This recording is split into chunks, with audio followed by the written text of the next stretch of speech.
Fitzpatrick takes the snap, drops back, lobs it back right corner. Decker! He's got it! Touchdown! Eric Decker scores! And the Jets have won it in overtime!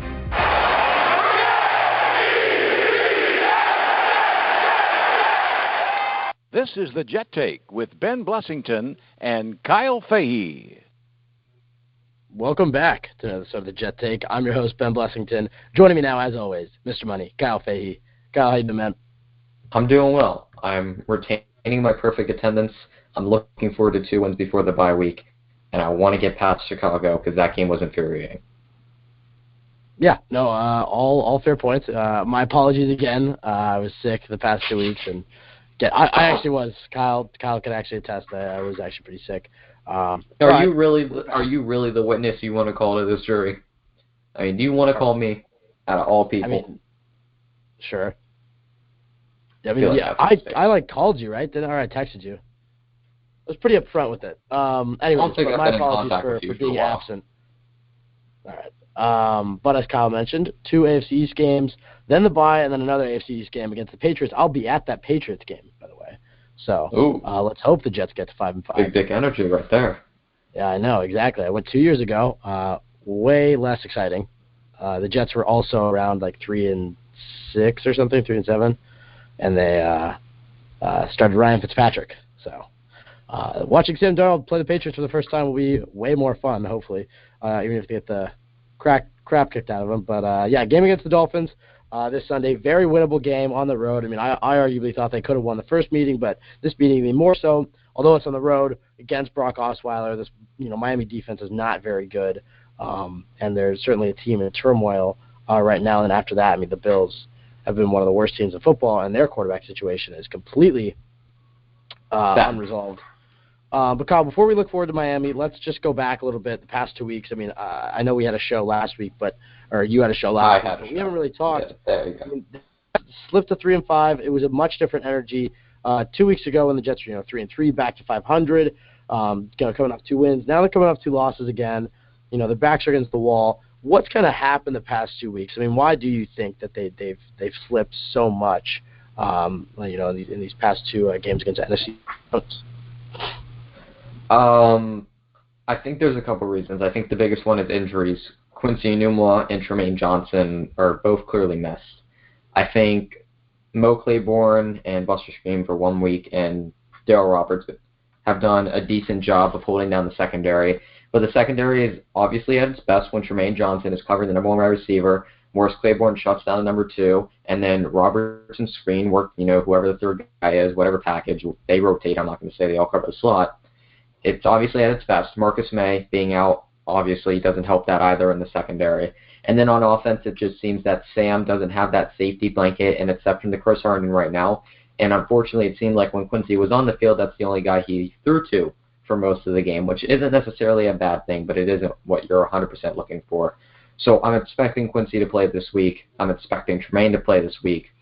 I don't know if Robbie's going to play because he's a Twizzler, and ankles take a while for them to recover on a Twizzler. So I think injuries have played the biggest part in this. I also think not being prepared has also played a big part in these last couple games. The Chicago game specifically, Mitch Trubisky, we knew coming into this game what he did to the Patriots, as Ben coughs in the background.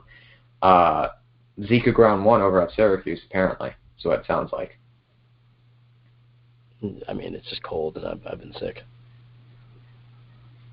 All right, fair enough. We saw what Trubisky could do with his feet, in the Patriots game, and then just mental lapses by players on top of bad coaching, I think, on both sides of the ball with offense and defense, cause for big plays that should never happen. The Minnesota game, not picking up a ball when it's just laying on the ground, it would have changed the game, would put it within 1 possession with plenty of time left. Instead, you give Kirk Cousins, who I hate to see win, another chance, and they go down and score on that drive, I believe, and it basically seals the game. Just lapses that players need to not let happen again. And I think it all goes back to coaching. I said before the season started, an exception to a couple guys on this team, the Jets don't have that dog instinct then. Remember when I told you that? And you kind of gave me that, oh, what are you talking about? A lot of these guys want to fight in the locker room. They're getting chippy in practice. It's like, I care when it's on the field and they just won 2 games in a row and they should definitely win 3 in a row. And then they don't, and instead they drop 2 in a row to teams that they should definitely beat. I mean, I think Joe Caporoso, the big boss man, he put out, what Sam had done so far in these games and the teams we have played. We have lost to the Dolphins, who are one of the bottom feeders of the NFL right now, with us. We're also in that group because of the way we perform week in and week out. We're a better team than the Dolphins. I know we are, and I think we'll show it this week, especially if Brock Osweiler are playing. Chicago Bears basically gave us every opportunity in that game. Mitch Trubisky missed at least 10 throws to wide open receivers. Jets had that game in their hands, and they just stumbled it away. Minnesota game, exact same thing. We have home field advantage. We're supposed to be riled up. We're supposed to be angry, and we come out flat as can be and just do nothing, and we miss opportunities. And like I said, injuries played a huge part in that, but it's unexcusable. We should have won these past 2 games because I know we are better than them. The Vikings aren't as great as people would like to say they are. The Bears aren't as great as like to say they are. I just think we should have won those games. If we were a little bit healthier, I've let you talk for long enough here. What is that based off of? I mean, I predicted the Jets would lose these 2 games. I mean, look, the Vikings are a good team. I'm sorry, they're a good team that was in the playoffs last year. They won't get past the divisional this year. Kirk Cousins is a good quarterback. I mean, these are all facts. And Kyle, they have a good defense. I expected the Jets to lose that game. But yeah, I mean, certainly, as the boss man kind of put it, he was talking about this is kind of the expectation, but wouldn't it be nice to, there have been moments in these games, if you talked about, where the Jets could have won, pulled out a win against a team they probably shouldn't have. And the Jets just aren't doing that right now. I mean, you point to the moment where the ball's on the ground and both Lee and Nickerson are looking at it.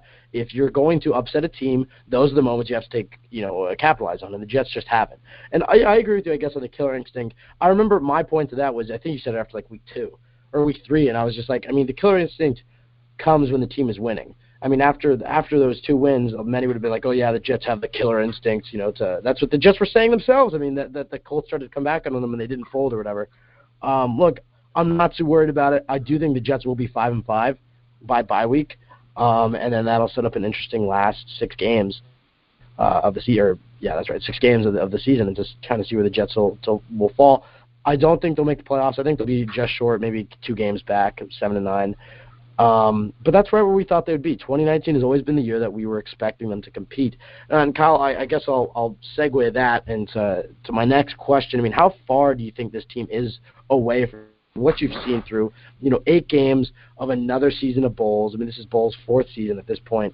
We talked about the rebuild, but now he has a quarterback that's, he's at least putting up some production, and still the Jets struggle with the same issues that they have in Bowles' tenure of bad clock management and whatnot. I mean, Bowles punting with 5 minutes to go down 2 possessions, on the 45-yard line or whatever. It's just comical at this point. I mean, how far is this team going under Todd Bowles?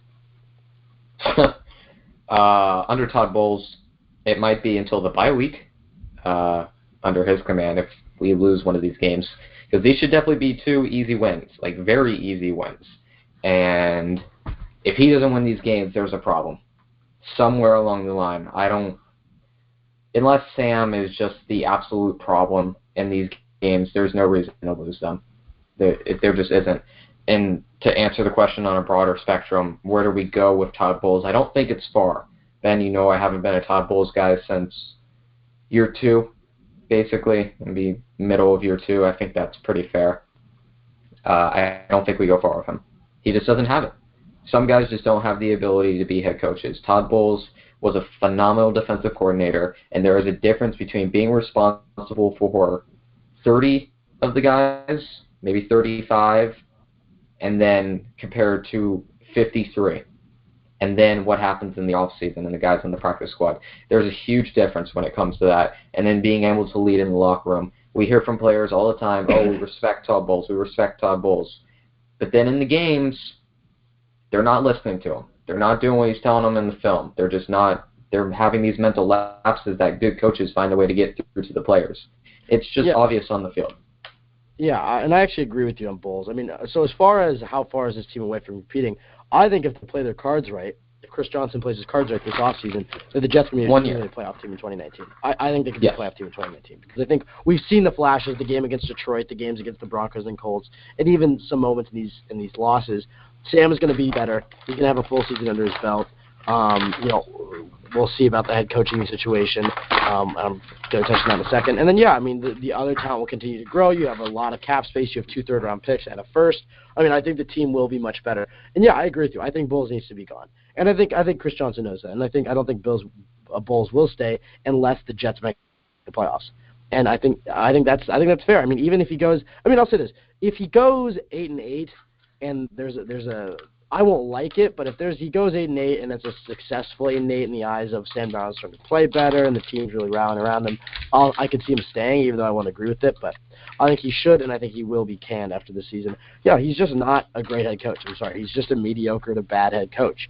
You don't make the amount of coaching mistakes, the amount of mental errors this team makes every week. How many false starts have we seen on the offensive line this year? It's just like, look. I don't think Bowles deserves all the blame, but I think he deserves a large chunk of it.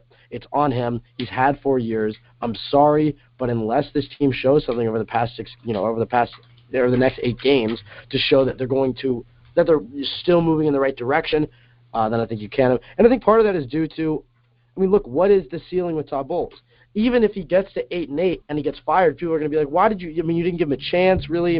He was under the rebuild, and the Jets will get trashed for firing. By at least some media outlets, the ones that don't know, because they'll be like, you didn't give Bowles a chance. It's like, he got a chance, but all he's proved is, what has he proved? He's proved nothing, really, and it's just like, I can't see Todd Bowles winning a Super Bowl in this league, and I would challenge anybody who disagrees with firing Todd Bowles for that is, can you see Todd Bowles at the end of the day holding a Lombardi trophy? Not just making the playoffs and losing in the first round with, albeit a quite, expected franchise quarterback. We're not looking for that. Yes, we say right now that our goal is to just make the playoffs, but we want championships, and I don't see Todd Bowles winning a championship with the Jets. And I also will extend that to Mac, which I know you disagree on, and I talked about this a few weeks ago. I think Mac has had some hits, but largely mostly misses. The Jets would not be in the position they're in right now if he hit on any of the mid-round weapons that he took, especially, our Darius Stewart, Chad Hansen, Devin Smith, all these missed draft picks. You can't do that. To be a champion in this league, you have to be hitting on draft picks, especially the mid-round picks. You look at the Pats have missed on plenty of first-round picks, but if you look at the middle of their draft class, the meat of their draft class, day 2, early day 3, you see a lot of... Not anymore. Not as I guess not as much as they've fallen off. Not for a long time. They've been bad drafters for a long time now. I'll say this: you look at the best teams; they draft well on day 2, and Mac has not. I think you fire him, you promote Brian. I keep messing up how to pronounce his last name, Heimendinger or whatever it is, however to pronounce his last name. Mac is getting credit because Darnold fell to 3. So and he got credit for Leonard Williams falling to 6, and Leonard Williams has been good, but not Aaron Donald. Jamal Adams fell to 6. He's made some nice picks. I think the Shell pick was a good find. Darren Lee is obviously starting to turn around. So I'm not going to discredit some of those picks. Jordan Jenkins has been a solid starter, and the Robbie Anderson find. And so 2016 he had a pretty solid draft class outside of the Hackenberg pick. But I just don't think, again, yes, can Maccagnan blow a bunch of money this offseason and get the Jets to the wild card? Sure. But in order to win a Super Bowl, you have to be drafting well. And I think Mac has proven, regardless of head coach, it's a little harder to judge during a rebuild, but a GM you can pretty fairly judge. Okay, you've picked these guys, and how are they playing? And a large portion of Mac's picks aren't playing that well. So I'd fire Mac and in the hopes of, I'll close with this and then we'll move on because I know we both just kind of gave long rants. But the thing is you can't just settle for you can't be content with mediocrity or, as I said, wild card playoffs and then losing. Maccagnan might get you that, and Bowles might get you that eventually, but that's not what you're aiming for. I'd fire both of them, take it a new direction. You have a nice young core. You're going to be an attractive place. New York, $100 million, young quarterback. You're going to be an attractive place. Bring in an offensive, a new, younger offensive mind, and promote Heimendinger, who was in the Mac, regime.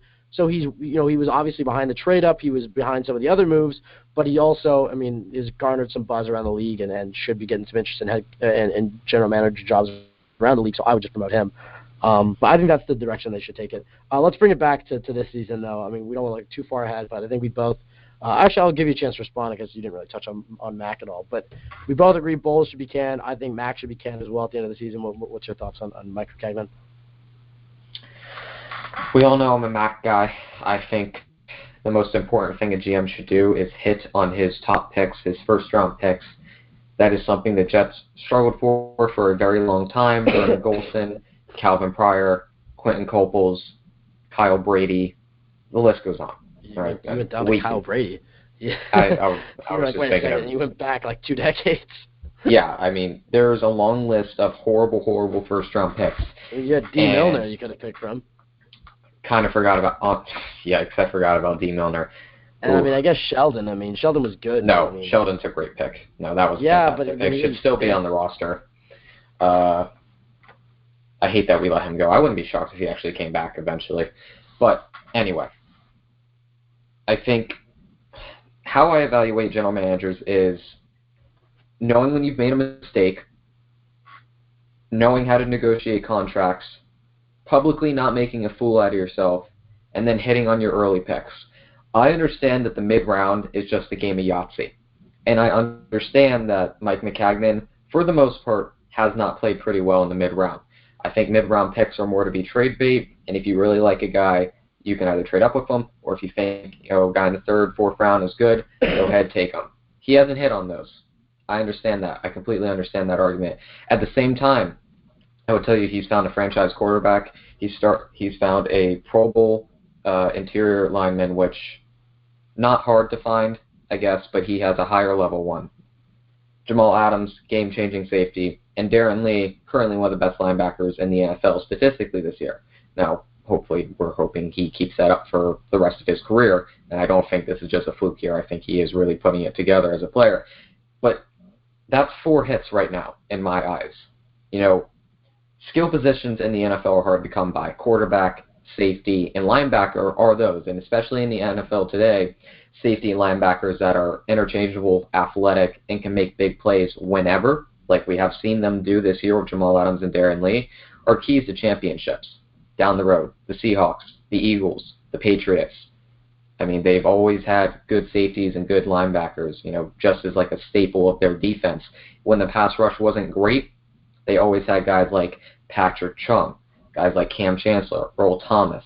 I'm not saying that Jamal Adams is immediately going to be Earl Thomas, but I think he has the talent to be at that level. I like what Maccagnan's done in the first 4 rounds. I like what he's done trade-wise and contract-wise.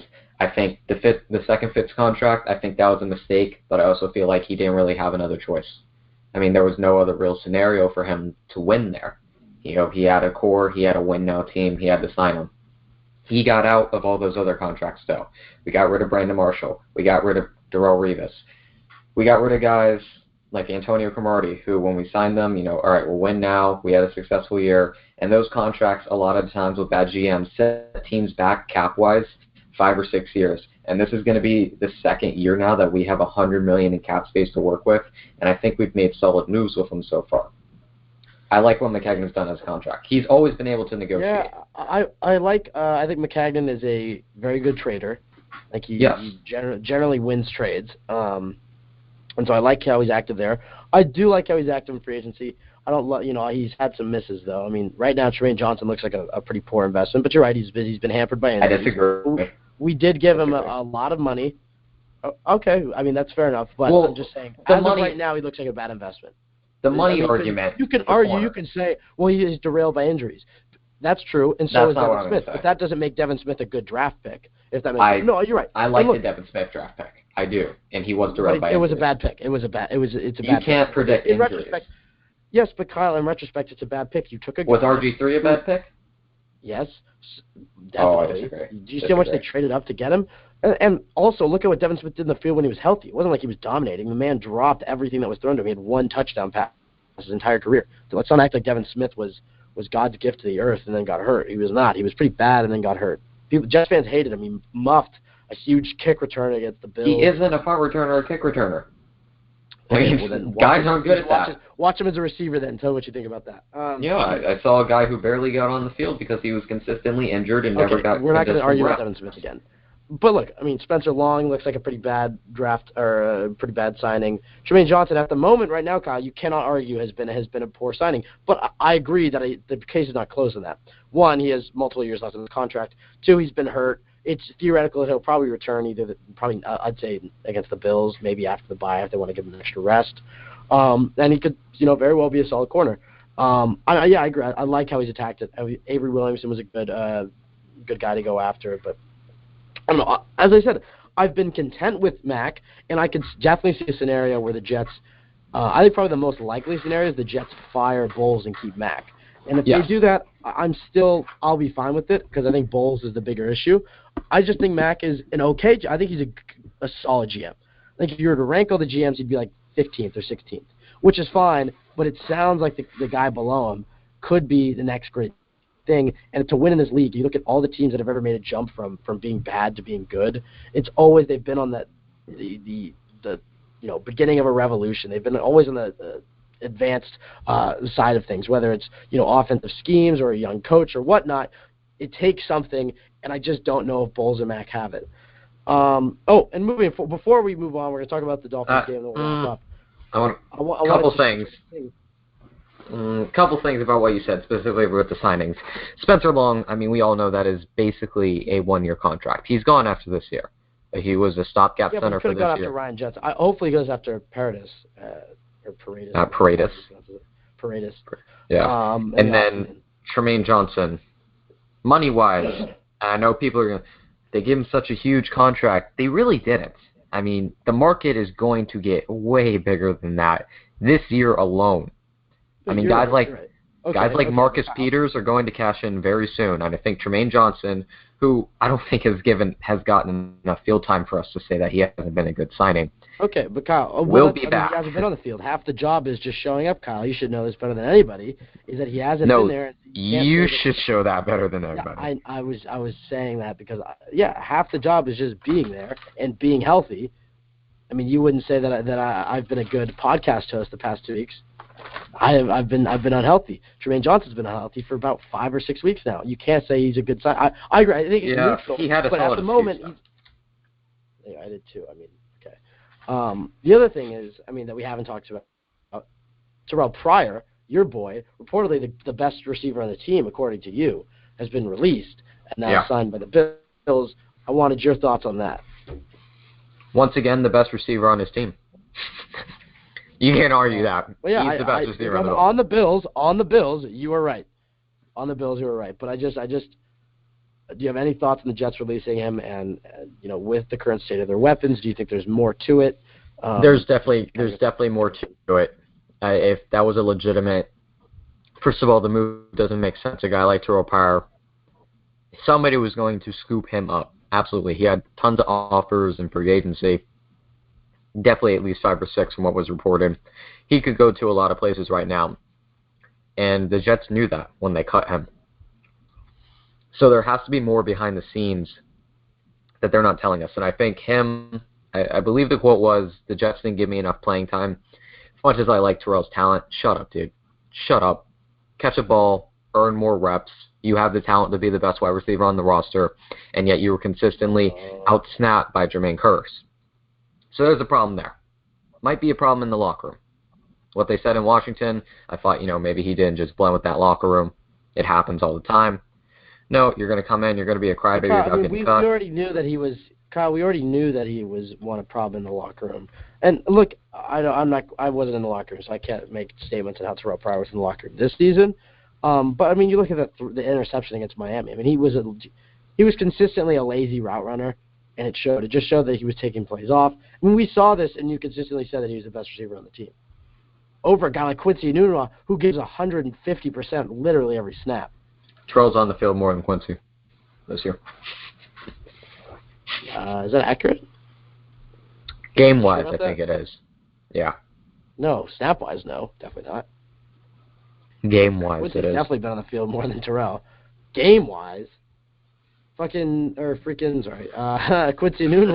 got hurt, and then Terrelle Pryor got cut next week. Ben, I'm just running you in circles at this point. You're running me in circles. Everybody who's listening to this or has half a brain knows that you were wrong in that asinine take, and now you're just walking yourself into a corner. Anyways, let's talk about I did kind of just call him out for being a bad teammate. Yeah, well, we knew that. I mean, we done knew this, Kyle. I mean, God, that's why he was let go for the Redskins, and we knew how he was on the field. Just because he has the talent, DeMarcus Russell had the talent to be a very, very good quarterback in this league, and he wasn't. I'd send DeMarcus Russell to be a wide receiver for us right now, honestly. Okay, I wouldn't. I would. I think that I wouldn't sign him, but I said because also I remembered Rashard Matthews on the team. Do you think there's any? Do you have any thoughts on his future and how he's? Sorry, I got FaceTime calls, so it threw me off completely. But your thoughts on Rashard Matthews? Obviously, didn't play that much last week, but moving forward, the Jets looking to be without, potentially Robbie and or Quincy again this week.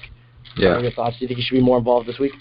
I mean, he's a good wide receiver. I mean, that was a guy for Mariota. I think 2 years ago had a 1,000-yard season, if I remember correctly, or pretty close to it. I think the easy way to put it is he's a good wide receiver. There was a reason that he was cut. I think it was because they said, quote unquote, he didn't fit the offense. And I think there were some changes in Tennessee this year, just obviously with Vrabel becoming the head coach, but more internally, just guys they felt on the roster weren't a fit. DeMarco Murray retired, and then guys like Rashard Matthews, and I think they got rid of one or two of their offensive linemen. And Rashard said, I'm ready to play football whenever. He's in good shape. I mean, he's relatively young. He's still got some juice in the tank. He's a good wide receiver. He's somebody that I can trust to catch a ball. And he's a good deep threat. I think that's what he's made the career off of for the most part. So, whenever Robbie isn't out there, he's a guy who can fill in. Yeah. And then the other guy was Deontay Burnett, who actually made quite an impact last week. Who I'm excited about. I mean, he's an undrafted rookie. It looks like he could be a pretty solid slot receiver. Or even if he's just a guy that kind of hovers around the fourth or fifth receiver on the team, he at least looks somewhat capable and clearly had some chemistry with Darnold after playing with him for 2 years. Your thoughts on Deontay Burnett and what he can prove down the line? Can he be the next Robbie Anderson in the sense that an undrafted receiver who kind of comes out of nowhere? The kid clearly can play football. I mean, undrafted, I don't understand it a lot of times. I think a guy like Nick Mullins is a good example of picked just because of his position. Obviously, he's playing well tonight. That's spoiler for the guys who aren't watching Thursday Night Football. But the quarterback position in the seventh round. This isn't live, so, Yeah. I mean, there could be people listening live. The quarterback position, as I was saying, is often just picked because, okay, it's a quarterback, that's a nice position, let's take a flyer on this guy. And then there are guys like Deontay Burnett who are extremely talented, have production to match it, and then it's like, you can find a wide receiver anywhere, which is true. And then they don't get picked, and they become undrafted free agents. And it happens all the time with running backs, wide receivers, tight ends, and defensive linemen for the most part. Everybody else is usually draft picks. And those are the type of guys that round out your roster pretty well. And I think we're very lucky to have an individual like him. We can tell he can run a route. He's fast. He's got good hands. He has a connection with Sam Darnold. I mean, he has everything you're looking for in a wide receiver on a mental and physical aspect except height. Height can be a little bit better. But as long as you can run a route, not lazily. Is lazily a word? Yeah, it is. Okay. You're definitely right. Look, the Jets are trotting out practice squad weapons right now. Hopefully, as Robbie, I think these guys are nice pieces, as you mentioned. I like Matthews again in the Terrelle Pryor role. I like the future of a Deontay Burnett just kind of being that slot receiver. And then Jermaine Kearse right now, clearly he's just downgraded quite a bit from last year. He works a lot better in the slot when he's just not the primary option. As you saw, even when it actually kind of worked out for him a little bit more when Quincy got hurt that first week because Robbie moved to the outside, Jermaine moved inside, and then we had Terrelle Pryor outside. And you saw he had a pretty big game. As far as the weapons right now, though, without Quincy and Robbie, with Quincy and Robbie, they're still a little barren. They're still kind of missing that number one wide receiver, or even that guy that Jermaine Kearse is supposed to be, that safe pair of hands or whatnot. They're kind of missing that. So these guys don't look that impressive. But as far as the future of the depth of the position, I'm quite excited about it. And then a guy like Chris Herndon, who clearly is starting to look at, as Manish Mehta called in the podcast in July, is clearly starting to look like a stud and has chemistry with Sam Darnold.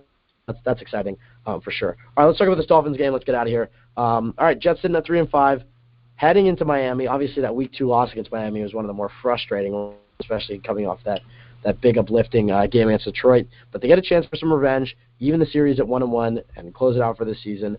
They're playing Brock Osweiler. It is no longer Brocktober. We are in November. No, so fuck Kyle, you. It's Brocktober consistently. I think it only lasts for 1 month, Kyle. But, Kyle, they're facing Brock Osweiler. What do the Jets have to do to win this game? Show up. Just show up, please.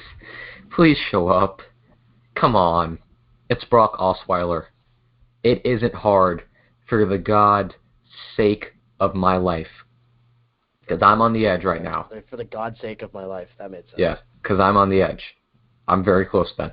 Of glory. If we lose this game, I'm going to have problems. I'm going to need a therapist. I'm going to need a very long podcast session, to say the least. The Jets need to have at least... You have to deal with all your friends who are Dolphins fans. Yeah. That's actually funny.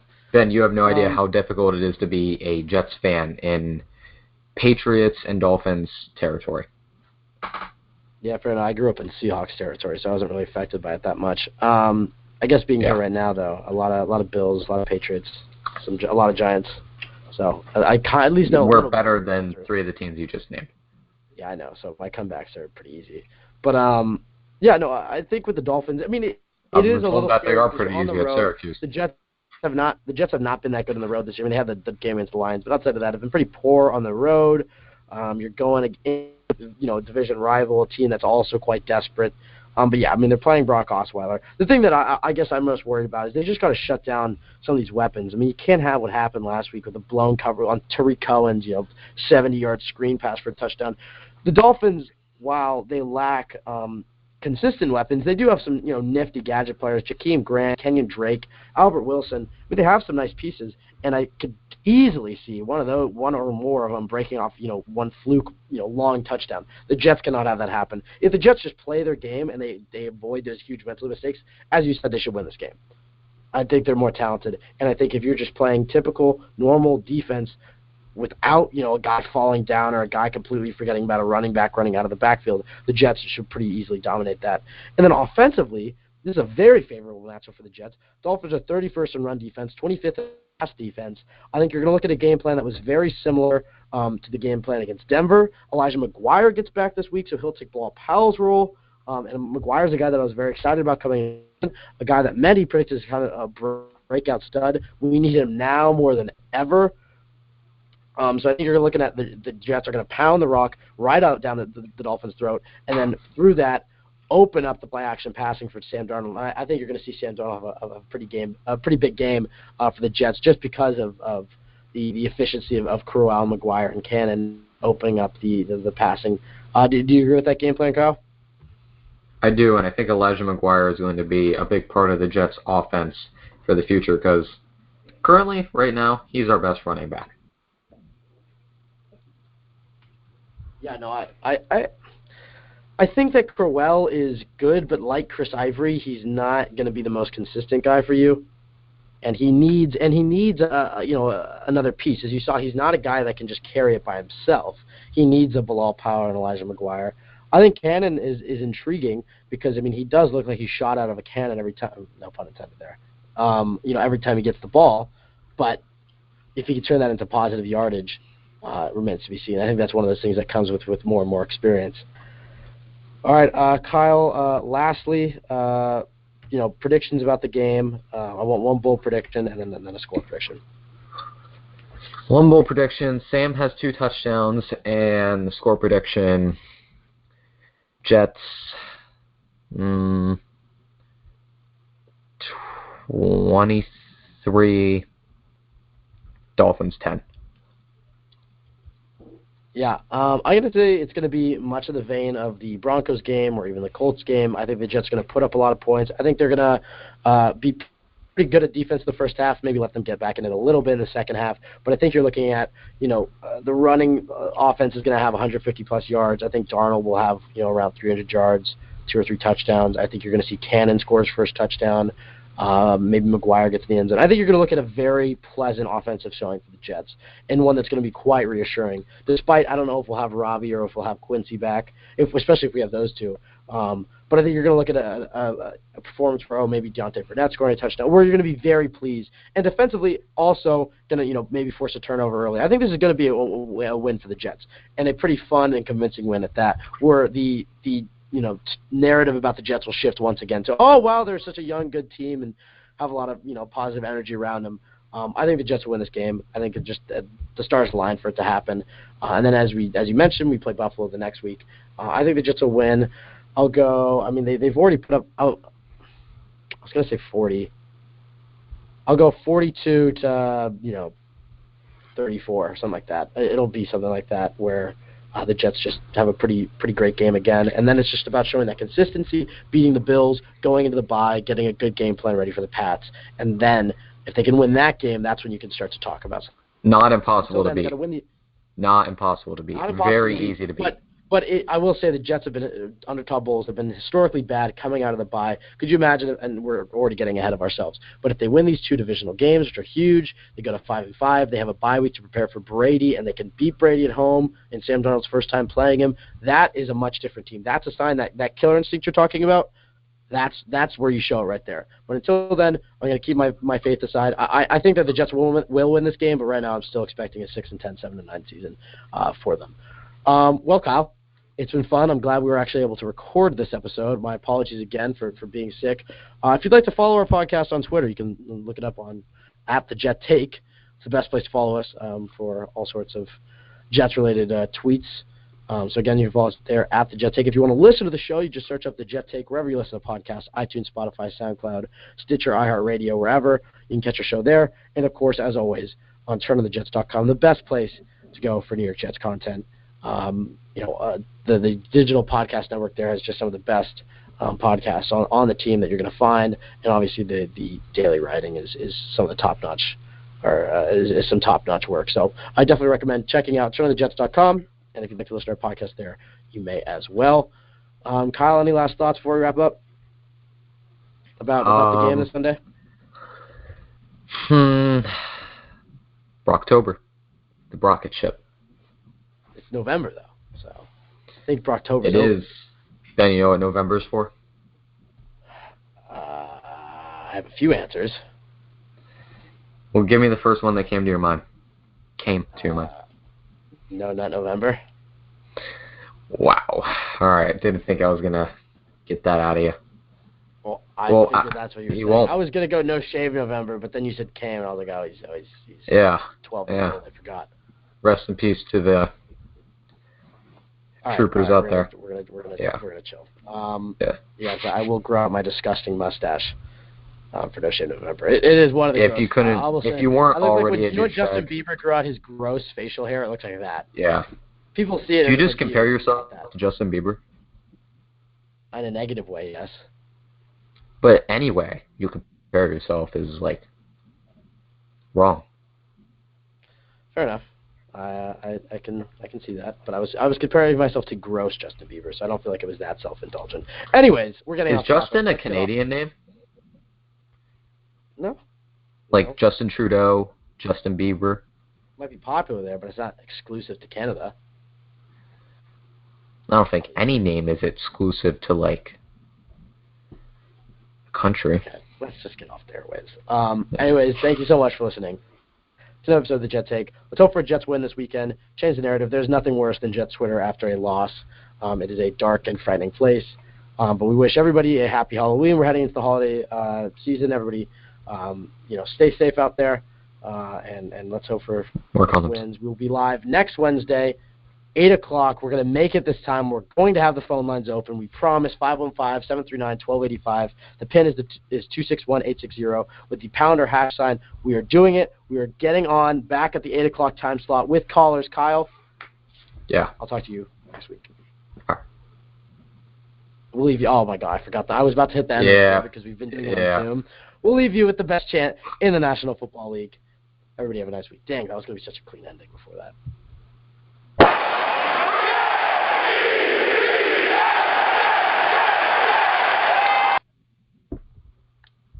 Screw Terrelle Pryor.